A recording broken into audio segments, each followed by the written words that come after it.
In today's video, I'm going to give you a look at the 30-minute S&P futures chart and show you a past setup, and then we'll set up a new one. And this is what I do for day trades pretty much every single day. Now, we've obviously had a nice bullish run since the last lows were made, and since the bullish pattern has been intact, we keep setting up the pullbacks for buy entries, okay, to be within the direction of the trend. So this was one of those prior ones, and that came from, again, some of these prior declines over on the left-hand side here projected from this high, and then there was also a 618 retracement. That zone was tested, it held, it triggered on a lower time frame chart, and we had a beautiful rally since then. But what have you done for me lately, right? So you have to do it again. You just do the same thing until it doesn't work anymore. So to give you an idea of how I do it, I'm basically taking, again, all of these prior declines within the uptrend. There's some smaller ones, there's some larger ones. It's a little bit tedious because you have to run all these levels. Okay, that one we went through, so you get rid of it. Let's try this prior high to low. We may be through this one also, yeah. And then we'll take some of these larger high to low swings, but then the swings inside of the swings.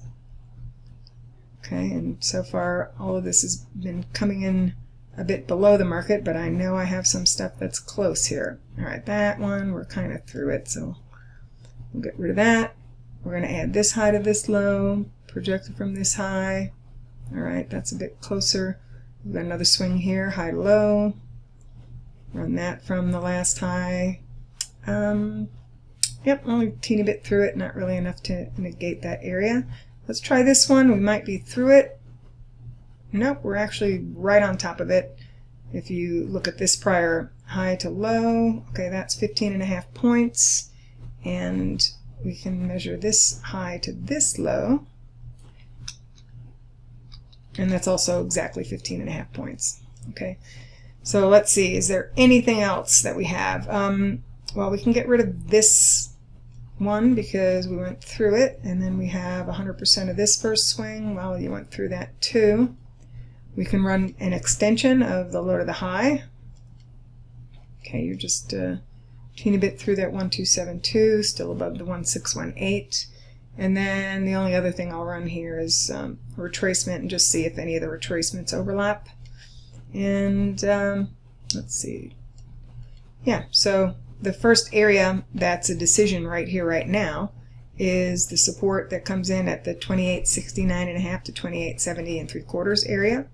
We did make the low at 2870.75, and know that if we continue to hold above this low, your typical target's going to be the 1272 of the swing into the zone, which means target 1 is 2890. Okay, so that gives you an idea of what I'm doing with the day trade decisions all day long. Basically, just go through the symmetry of the lower time frame charts and set it up every time you make a new high. You're going to set up the pullback for support and go from there.